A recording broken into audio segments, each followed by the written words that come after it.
piercing. Oh, dude. Hello, Duelists. Ross Merrow here, and today we're going to be opening the very first booster pack or deck modification pack in the Yugioh Rush Duel series, the Hyperspeed Rush Road. Dude, Amazon literally said I was only supposed to receive it like next Thursday, the 24th, so I really couldn't believe my eyes when I saw that box from Amazon Japan in my house earlier today. But you know what? Let's just go ahead and do this. I cannot wait. And oh man, we are starting off with such a familiar card from the old OCG and TCG. Baby T-Rex, but you guys will know him by his English localized name, Little D. So level 3 with only 1100 attack, 700 defense. So this is the Fire Noodle Ninja, Chiji Red, going to be used by one of the revealed characters, I believe, a ninja dude who basically uses fire attribute cards. The Arrival of Darkness. By sending 2 cards from your hand to the grave, you can flip a face-up monster to face-down defense position. And, okay, wait, there's one more card right behind that. Next, we've got Saturn King Beetle. This is the... well, it's not even a rare, but I guess it's kind of like the boss for insects so far. By sending the top card of your deck to the grave, one of your face-up monsters gains 100 attack for each level 1 monster you have in your grave until the end of the turn. So, even by Rush Duel standards, this is not really a fantastic effect unless there's really a way to mill all of your petite baby mobs. And our very first rare is gonna be one of the road magics used by 7th Road Magician. Very nice. Road Magic Tempest. And I really gotta say, all the artwork for the road magics are really awesome so far. If you have a level 7 or higher spellcaster on your field, by sending 1 wind attribute monster from your hand to the grave, change the battle position of up to 3 of your opponent's monsters. And this is gonna be a very useful card in Rush Duel with, with like the small amount of stats we have at the beginning and mostly normal monsters. Changing attack position is a very powerful mechanic right now, just like in the earlier days of Yu-Gi-Oh! Now let's see, next we have Fire Golem, another one. Oh wait, this is a spellcaster. By paying 600 life, one of your opponent's monsters loses 600 defense until the end of the turn. So as a spellcaster, I'm assuming you're gonna put that in Yuga's deck. Seal of the Old God. By paying 1000 life, check all of your opponent's face down cards. Now this is another old one. And next we've got the Ancient Protector Turtle. So this is, a max power defender for reptiles, but I don't think we've got like good reptile support just yet. And our very first foil in the Rush Duel era is going to be a super rare. And as usual, if you pull a super rare, it's not going to be the last card. So this is the Combat Fish Samegaron, or the Warfish Samegalon. By sending 1 water attribute monster from your hand to the grave, change one of your opponent's defense position monsters to attack position. So, not amazing, but a potential finisher if your opponent decides to just leave, a very weak monster on the field that is maybe highly defensive but very low on attack. And our next rare is going to be Crawling Dragon, a level 5 with pretty decent stats, another familiar looking card, nice to visit him again.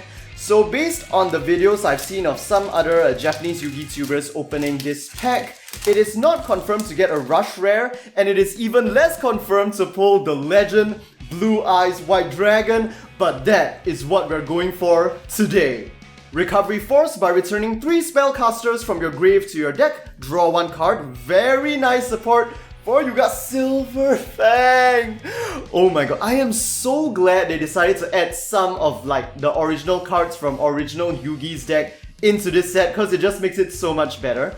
Until now, I think not much Kaiba except for maybe Max Raider. Piercing, I don't think I need to elaborate on this card more. It gives one of your monsters piercing. Fire Golem we just saw, and ooh, the Mask of Voros. By sending 1 card from your hand to the grave, one of your opponent's level 6 or lower monsters has its original attack turn to 1500 until the end of the turn. So, not the... I like it, but like the limitation of level 6 and lower is pretty painful because, I mean, then the obstacles it can get over isn't that great after all, and being 1500 you will need at least like a level 5 monster and above if you want to destroy it without sacrificing one of your own monsters. And now we have the Sealing Chains. This is a really old OCG card as well. I'm not sure if it appeared in the TCG. Piercing. Silver Fang again. And our next super rare is gonna be for the fire attribute ninja guy I was talking about, the Fire Noodle Top Ninja Jonin Gok Boots. By sending the top card of your deck to the grave until the end of the turn, all of your face-up fire-type monsters, fire-type not fire attribute, gain 100 attack for each normal monster in your grave, which is gonna be quite a lot in this format. And next, our next rare is gonna be Machine Attacker, another level 5 with 1600 attack. So the foils we'll put all the way to the right. The rares, I'm just gonna quickly shift them over to the left over here. So far, 2 supers, not too shabby.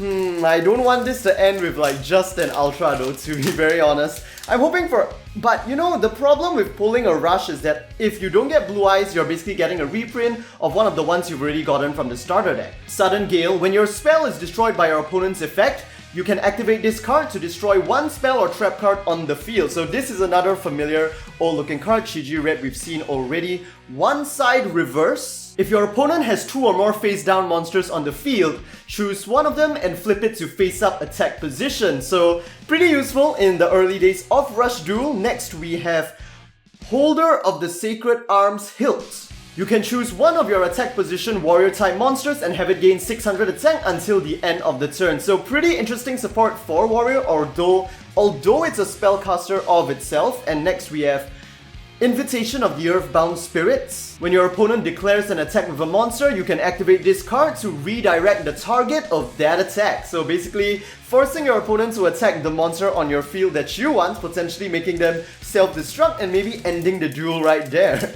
So for example, if you have a blue eyes, then you intentionally summon a very weak monster on the side, so your opponent thinks they have a chance of destroying it to inflict damage to you to win. You can redirect it with this trap. Next we have Ammonites, level 4. I believe that's another old card from the OCG. We are seeing, Lesser Dragon. Now, with that stats, this is really lesser. Yes, and now our next rare in this pack is gonna be Kuribot. Now this is a card I was really hoping to pull. If you have no other monsters on the field, you can pay 500 life, add a Kuribot from your grave to your hand. So since we do have unlimited normal summons, that is in essence a special summon from the grave. I mean, if you want to equate it to what you can do in the OCG, so basically giving you more tribute fodder and even more protection if need be. But I mean, to activate this effect, you'll need Kuribot in attack position anyway, so defensively, probably not that great. When a monster on your field is destroyed by your opponent's attack or effect, you can activate this card to special summon one level 1 normal monster from your grave face up. So, okay, pretty okay rebounding kind of card, I guess. Now, our next super rare is gonna be for warriors, the Hero of Dawn, Rider Cross. By returning 2 spellcasters from your grave to the deck, you can special summon up to 2 level 5 or lower spellcaster monsters from your hand face up. Now, this is pretty interesting because based on what we've seen from like the starter decks alone, it seems like all the archetypes kind of support each other exclusively based on the cards we've seen in the starter decks. But so far, from the foils and rares we've seen in like this first booster, it feels like warriors and spellcasters kind of have like this intimate or in-between synergy. And up next, we've got a card representing synergy between spellcasters and dragons. By sending one spellcaster or one dragon from your hand to the grave, choose one monster on your field, and until the end of the turn, it cannot be destroyed by your opponent's card effect. So, pretty interesting, but like, because it's only on your turn, it's also like not the greatest, I guess. But I guess it can block like Mirror Force-esque effects, or like counter basically like the Dark Liberation if you're fighting against Yuga deck, Lizard Soldier with some more dragon support. Thunder of the Lightning, that's kind of his name here. Recovery Force, and finally, Dragon Set Upper. So this guy is actually a piece of like a combo you can do with another card called Dragon Upsetter. If you have no other monsters on the field, you can special summon one Dragon Upsetter in face-up defense position, but for the rest of the turn, you cannot attack with level 6 or lower monsters. So essentially what this guy is for is to help you accumulate fodder, comboing with Upsetter, then tributing both to get at least a level 7 or higher monster on the field, potentially Dragiers, and then or Blue Eyes, and then inflicting a large amount of damage to your opponent at once by getting over that restriction. So Little D again, we're starting to see a lot of repeats. Saturn King Beetle, nice, and our first ultra rare is gonna be 7th Road Witch, which is awesome because so far it's only possible to get her as a bonus for buying the starter deck set. So it's very nice, we've got an extra copy of her that we can basically customize our Yuga deck with and increase its power by increasing the chances of pulling off the combo between Witch and Magician. Oh my god. Spark, deal 200 damage to your opponent. I have no idea why they printed this card other than for like the sake of nostalgia, because I mean, our life is still 8000 in Rush Duel, right? It would have been completely fine to leave it as like Hinotama with 500 damage, but well, they just had to nerf that. Okay, I find it very amusing though. Fire Golem, Silver Fang, Piercing. Oh, dude, our second ultra rare right in a row is gonna be the Demon General Yami Ruler, which I think some of you guys might have seen my post of this guy on my community tab already, but this guy is insane. He's basically meta already. First of all, it has 2500 for both attack and defense. During the turn that this monster was summoned, you can change its battle position until the end of your opponent's next turn. As long as this card is face up on the field, neither player can tribute summon level 7 or higher monsters. So that is just gonna put such a stop to your opponent's plays. Of course, it is a bit slow because the first turn that you summon it, it's gonna be attack, right? So when you change its battle position, it's gonna shift to defense, so you can't really use it to hammer your opponent just yet. But from the following turn onwards, once it's in like face-up defense position, then you can really use its 2500 attack to beat down. So that is a really intense... Skull Servant! I just needed one of this guy, man, and I got it. Thank you. Okay, and right after that, Feral Imp, or known by its OCG Japanese name, Gremlin. Level 4 with, okay, 1300 attack and 1400 defense is not too shabby. Especially if you consider all the level 1 monsters with 0 attack have 1400 defense, so Gremlin already beats all... What? Oh wait. Put in the wrong part. Gremlin already beats all of them. Man, that's pretty good. Okay. So I don't think we'll be seeing any more new comments at all. Oh, Mountain! I don't think I need to explain what this card does, right? I love the new artwork of Mountain though. Like, I'm just gonna put the old Mountain here for a sec so that you guys can see and compare directly. It's such a nice twist just to have like a much more updated version of Mountain with brand new artwork.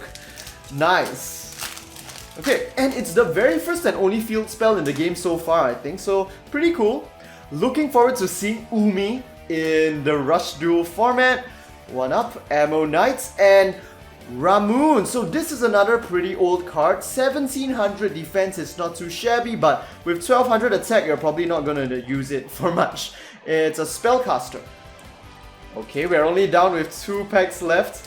We have 3 supers, 2 ultras. I can't remember the ratios from the videos I've watched, but we're just gonna keep going and keep praying for a legend, a Rush Rare. And oh, do you guys know how expensive that Rush Rare Legend Blue Eyes White Dragon is going in the Japanese market right now? It's crazy. And now here we have Counter Bomb. When your opponent's monster declares an attack, you can send 1 card from your hand to the grave to activate this card. Inflict 200 damage to your opponent for each level of that attacking monster. And this can be a potential finisher, especially if your opponent is attacking you with a high level monster. But what I especially like about it is that for cost, you are required to discard 1 card from your hand, which is kind of important in Rush Duels because it then allows you to refill more on your next turn. Now, let's see what our final pack of this booster box is going to give us. Little D, Recovery Force, Ancient Protector Turtle, Spark, and let's slowly slide it open. Effect Monster, I see. So it looks like within 1 booster box of Rush Duel, you are within 15 packs, only 5 have foils, and you'll be getting 2 ultras and 3 supers. Mainly, I believe one of the ultras will probably be a Rush if you end up getting a Rush, and our last rare at least is a card we haven't gotten yet, Dragon Upsetter. And it basically has the same effect as Set Upper, but allowing you to special summon Set Upper instead. So essentially, that was our first booster box opening of the Rush Duel series. Man, I really wanted to start off the Rush Duel era with a super epic pull of Legend Blue Eyes, but unfortunately, that was not the case. But you know what? I am pretty happy with my pulls of Yami Ruler as well as 7th Road Witch, because those are going to be pretty nice additions to the decks I have on hand right now. So as usual, if you guys enjoyed this video, do give it a like. Let me know what you guys think about the brand new Rush Duel booster, the very first one, in the comment section down below. And don't forget to subscribe for more Yu-Gi-Oh! OCG and Rush Duel product openings on the day of release. Our next Rush Duel release, unfortunately we don't have much news on it yet, but you guys can rest assured that I'll definitely be opening all of the Rush Duel products to come. And as soon as I receive it, because it looks like Amazon Japan is gonna be really trustworthy on their deliveries. So with that, hope to see you guys in the next Rush Duel video. Our chance encounter, got power.